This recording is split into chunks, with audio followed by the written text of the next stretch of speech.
Today we're going to talk about the Edelbrock calibration chart for the Performer and AVS series carburetors, how to use it, and a couple little tips and tricks on how to read it and how to properly apply it to what you're working on. So let's get started right away. Now before we get started on the calibration chart and how to use it with the calibration kit, there's a couple of things we have to talk about, and if you've watched any of my other tuning videos on the Edelbrock carburetor, I think you probably know where we're going to go next. And the first, biggest, most important thing here is fuel system setup. If the fuel system is not set up properly, it really doesn't matter how you tune the carburetor or try to tune it. You are not going to get the full advantage of it, and you're not going to be able to get the calibration out of it that you want. You're not going to get the drivability out of it that you want. The problem stems from when these things are incorrect in how the fuel system is set up, you can't get the carburetor to react correctly because you're fighting other problems. So, having the correct fuel filters, the 100 micron and the 10 micron, having a correct fuel pressure regulator, or having a pressure regulator at all, and having it set at the right PSI to start, making sure the carburetor is in good condition and it's not full of dirt or junk or crap, whatever. All of those things are super important. You have to make sure the other pieces to the puzzle are perfect first before you can really start in on the tuning. The other side of this, which is absolutely critical, and these days with more ethanol in pump gas, it's even more so. Most ignition is more retarded than it should be. Most folks will set their advance at what the factory setting was back in 1965 or 70 and assume that that's where it needs to be at. Because the ethanol fuel there and the poor quality of the fuel today, you typically need a little bit more advance at initial. And most folks don't do that. The problem with that is you will get those stumbles, those hesitations, that rough off idle, transition. And most folks will blame the carburetor on that. The carburetor is typically not the problem in that scenario. It's typically timing or something else in the fuel system. So it's super critical that you get the other pieces correct before you start to do the tuning process on the carburetor. If you don't, you're just going to keep fighting it, and you're going to go, well, this carburetor is a piece of junk. It must not adjust. I'm trying to do everything that the chart's telling me to do, and nothing's working. Well, you have to go back to the basics and always start with the very, very simple stuff. Start with the timing. Start with the fuel system. Make sure the filters are in good order and you don't have something that's clogged up. Double check your pressure regulator. Dial it down a little bit if you need to. There's a bunch of other things that need to happen here before you can really start. So it's super important to make this point now, because anything you do past this is predicated on the fact that the fuel system is set up correctly and the ignition timing and everything is right. So get those right first, then we can start on the calibration. Now let's jump right into the carburetor manual that comes with every Edelbrock AVS or Performer Series carburetor that you buy. This is a very, very good resource to use, and unfortunately I think a lot of folks tend to pitch this thing and don't use it. There is a lot of really good information in here of how to set the carburetor up, how the fuel system could look, different scenarios for adapter plates and fittings for the carburetor, the fuel inlet, choke settings, and all that. Super critical. So before you even start to put the carburetor on the car or start to do any tuning, adjusting, whatever, take a flip through there. You'll learn quite a bit of stuff. You'll learn what the factory the jets and rods are in it, step up springs, all that. But all of those are super, super important to know, because you have to kind of have a baseline of where you're starting before you can get moving into it. So that little book is very, very useful. Don't throw it away. You're going to need it in the future. So now let's jump right into the calibration chart.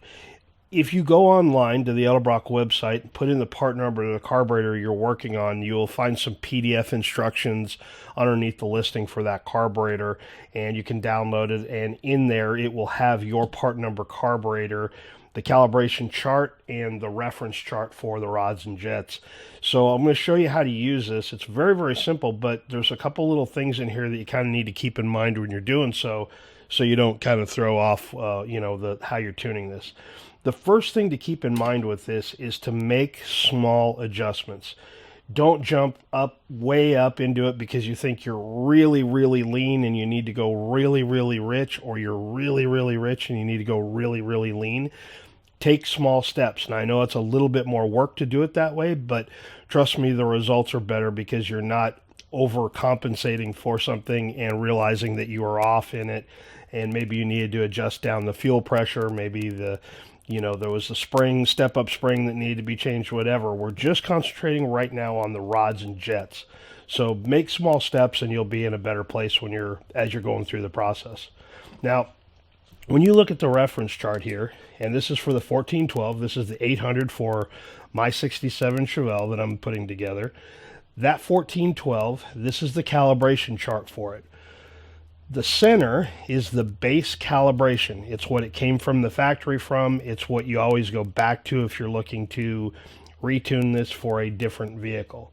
If you go over here to the rod and jet reference chart, number 1 is number 1 here, and it will tell you the part number of the metering jet and the rod, and what that's the base calibration. So that's where we're going to start from. This shaded area right here in the middle that runs up through there is where you want to stay when you're doing regular type of tuning with these carburetors. Now, it's the optimal space for the tuning, and that's where you kind of need to, if you can limit yourself into there, you'll get good results with the rod and jet combination because they're tuned a little bit better for the CFM of that carburetor. Now, every single one of these that are in the black, when you buy a calibration kit, all of those combinations to do those are included in that kit. So the base calibration is obviously in the carburetor now. You already have those. All these other ones are in the kit. Now these ones that are not shaded, they're in white, those are not in the kit. If you do go to that calibration or need to, you will need to buy either a rod or a jet. Now, there's 2 different modes on this carburetor. You've got the power mode and you've got a cruise mode.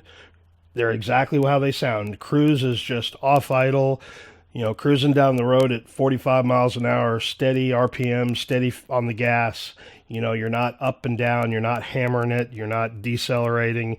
It's just cruise mode. You're just cruising up and down the road. Power mode is exactly that.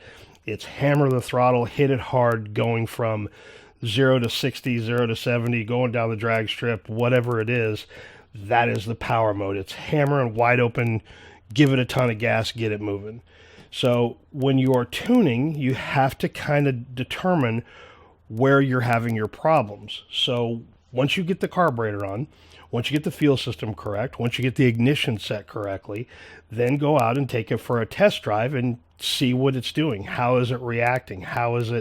Is it stumbling a little bit off idle? Is it, when you hammer the throttle, going 30 miles per hour and you're trying to get up to, 70 or 80 to get onto the highway or something like that, are you getting a little bit of a stumble? Is it because it's too much fuel, or is it because it's too lean? That's where you're going to make these adjustments from. Now, let's take that example right there. You're trying to get on the highway, you hit the gas hard, and it has a little bit of stumble, and then it kind of takes off and gets moving. There's a couple of things that could be. It could be either a rich condition or a lean condition. Again, assuming everything else is set correctly. Ignition is in good shape. You're getting the correct advance out of the timing. We'll assume all that's right. So if you're doing this by seat of the pants, where you're not using an AFR gauge to kind of measure what's happening in the exhaust at the time, one quick, easy way to do is, as you hit the throttle, look out the rear wheel window. If you get a little bit of puff of black smoke, the chances are, if it's a newer engine and it's not, got an oil consumption problem, that you're probably under a rich condition and you need to go a little bit leaner. If you hit the gas and you get moving and you don't see any of that little rich or puff of black smoke out the back, then you can assume that it's lean. So let's take it from that step. Let's say that you're tuning for power mode, hitting the gas and you're stumbling a little bit and you want to go a little bit richer with the setup. So from the base calibration here at 1, what you're trying to do is move to the right. You're moving this way to get richer, and you're trying to stay in the shaded calibration area. So as we move right, we can either go to this calibration setup here, which is not included in your calibration kit, or the next best step would be up here to number 10, and that would get you one step richer on the power mode and get you the little bit more shot of feel that you need. So, you know what the base calibration here is in here at 1, so we go down here to 10, and we see that the part number on the main jet is a 1434. From the factory, it comes with a 1433. So we know we're going to make a jet change. When we come over here, it's a 1456 on the rod. It's a 1453 from the factory. So you're going to make a rod and jet change. And just to confirm that, it'll tell you over here that it is a number 10 from the base tune is a rod and jet change. That's how that calibration chart works. So here's the thing. Once you replace the rod and jet in the carburetor and put it in 10, it's another test trip down the road. Do the exact same thing. Go try to get on that same highway and see if you have the same thing. Is it better? Is it worse? Did it not do anything at all? Then you start to make the steps from there. And again, if you think, well, it got a little bit better, but feels like it just needs a little bit more, then continue to move right. And in that case, to keep it in the shaded area and in a black number that's in your calibration kit, you'd move over to 13. 13 tells you it's a 1434. You're a 1434 at number 10. 1453, 1456. So you're going back to the factory metering rod in there. So again, now you know at 13 you're going to make a metering rod change, and that's it. So it's taking those little steps. As it continues to gets better, then good, you know you're moving in the right direction, and you keep moving until it doesn't get any better or it gets worse. So in that case, if you continue to move down the line, you go to 17 and it's not working, you know, you're getting more black smoke out the back and it's not really improving, then go back to 13 and continue to tune. Now, in the case of trying to fix like an off-idle stumble, always view that as the power mode. Now, I know you're not going from idle to wide open throttle most of the time anyway, when you're coming off idle, say from sitting at a stop sign and then proceeding on through the intersection. But that is still considered the power mode. You can also tune that a little bit in the cruise mode if you like, but I typically like to do that in the power mode. Typically it gives it just a little bit more fuel, and that's sometimes what you need. The other thing with that is you continue to move down the range here, and let's say that you finished up here at that number 13 for power mode, and you think, you know what, seat of the pants, this thing's it has good throttle response, it's doing everything I want to do. Next thing you need to do is go back and double check your timing. Make sure that aren't going to get a little bit better throttle response out of it by giving it a little bit more advance. You're giving it a little bit more fuel. Sometimes giving it a little bit more timing will help it out. And I'm not talking about making a 3 to 4 degree change, but maybe a 1 degree change, 2 degree change will help you move things forward as you're moving from off idle to moving down the road. Now, remember when you're using this tuning chart, this is for primary metering. It's for the primaries in the carburetor, not anything in the rear. You're just tuning the primaries of the carburetor. So if you want to make any changes in the secondaries, because there are jets in the secondaries of an Edelbrock carburetor, there is a little metering chart down here to help you figure out what steps you need to take. So it will tell you what the stock calibration is in the secondary. It'll tell you what the jet part number is. If you want to move richer or leaner, it will tell you how to do that by 1 or 2 stages and how much more rich it's going to be in the secondaries, depending on what jet change you add to it. So typically, again, same type of thing.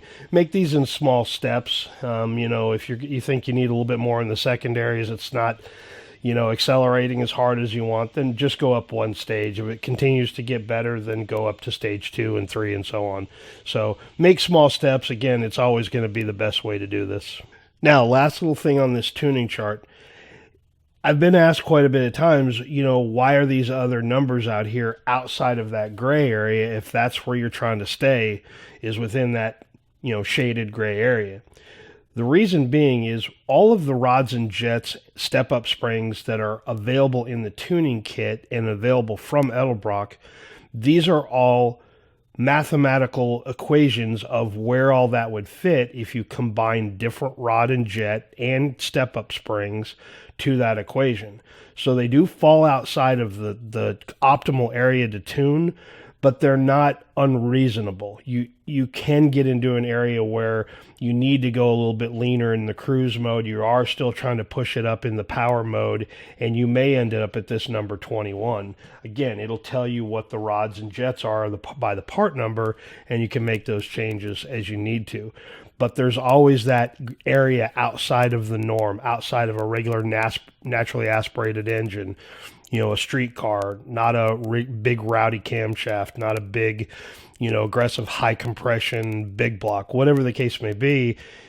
Sometimes these outlying areas are areas where you're going to need to push to. And even though that we said in the calibration kit that everything in the black was here, they're not all in the shaded area. Some are partially in the shaded area and some are outside of it. It doesn't mean they're not good rod and jet combinations. It just means that the optimal area to be is here in the shaded area. And when you get outside of it, you need to be a little bit more conscious of how you're working with the tuning side of things. So for sure, print these off before you start doing any of the tuning on the carburetor. Buy yourself the correct calibration kit that you're going to need, and just kind of look things over a little bit and kind of get used to how this chart's laid out. Give you a lot of little details here up on the top, give you some different understanding of what's going on down here if you forget how you're going to follow the steps in the calibration, and then pay attention obviously to the secondary metering as well. But that's a really down and dirty easy way of understanding this, and then now you can make the rod and jet changes that you need to facilitate getting this thing tuned. Now keep in mind also, you've got other things within the calibration kit. You've got the step-up springs, and you're going to have to take those into consideration as well. So it's a process. You're going to continue to move things, here and there. You may make a rod and jet change. It gets a little bit better, but you feel like you need to, adjust it because the vacuum's changed in the engine and you need to make a step-up spring change. No problem, make it. If you start maxing out on the tuning side or the fuel side of things here, and you realize maybe you need a little bit more fuel, then maybe it's an accelerator pump change. Maybe you need to change the squirter in the primary side and get a little bit bigger shot of fuel in there. No problem. Those are all part of the process. Now, I will tell you one other thing about this, and I've been very, very complimentary about AFR gauges, and I continue to will be. It is one of the better tools that you will use to tune a carburetor because it gives you actual live data instead of just kind of guesswork, which, to be very honest, seat of the pants type tuning is a little bit of guesswork. You can guess what it's doing and guess what you're going to need to change it, and then you're going to have to figure out, did it make it better or make it worse? But an AFR gauge can also box you into a little bit of a corner. If you constantly are looking for perfect numbers on an AFR gauge, you're always going to struggle. Get the AFR to where you're in whatever mode you're working on. If you're working on the power mode and you're looking for more fuel and more aggressive RPM and horsepower out of it, then yes, you're going to be on the, that 11, 12 and a half to 1 on the AFR side. When you're in the cruise mode and you're trying to get it more on the economy side of things, then sure, shoot for that, 14.5 or 14.7 if you're going for perfect stoic, but don't get wrapped up in it. Sometimes you need to put the AFR gauge away, go drive it, and determine how it feels. If it feels right, if it's good throttle response, if you're getting good power out of it, if you're making power all the way through the RPM range, stick with it. Don't keep trying to fiddle with it, trying to get to perfect AFR reading. You're going to fight yourself with it the entire time, and you're going to be more frustrated. It's a tool. It's not an end-all, be-all. So use it as that. Use it to get yourself closer, but don't restrict yourself by it. So that's basically it. That's everything you really need to know about that reference chart and the rod and jet chart, and how to kind of tune a carburetor a little bit based on what's happening seat of the pants wise, what's happening in the power mode, cruise mode, and how to make those changes in the carburetor. Now again, down the road we'll do a live demonstration. I'm going to wait and do it on my car and show you how to do this step by step, because when we bolt on this 800 CFM on the Chevelle, I don't have no idea if that base calibration is good. I know I'm going to have to tune it. I have an idea of where it's going to go, but I'm going to take it step by step, and we'll show you how to do that. But for now, if you're doing this on your own, that's a really, really good place to start. But just remember, tuning's a process. You've got all these little pieces that are working together. You've got rods and jets, step-up springs, squirters, secondary jets. You got timing to worry about. You got fuel pressure to worry about. All of those things, take them all into consideration. Every time you make a change within the system, go back and re-verify everything else to make sure you're kind of in the right spot. Check your engine vacuum, check your timing again. It's just a process, and it does take a little bit of time, but at the end of it, you're going to get out of it what you want. So take your time with it. Keep good notes. Let yourself remember or know what you're at. If you're, if you ended up in a certain area on the tuning chart, make sure you write that number down. Put a date by it or something to let you know that that's what you did on that date. And then you can always kind of take steps back if you need to, or when you start to go tune again because you've changed something else in it, you can quickly make those changes. So if you have any questions about the tuning chart, let me know down in the box below. Well, for sure, I'll answer any of those questions that you have, calibration kit as well. But don't be afraid to do this. It's a very, very simple process. It's just not understood very well, and sometimes it gets people a little bit confused. But that reference chart, tuning chart, is absolutely going to get you out of a lot of holes and get you a much better running, driving car. So like I said, if you have any questions, leave them down below. Please subscribe if you haven't. Give me a thumbs up if you got something out of the video. And we will catch you guys on the next one. We'll see you.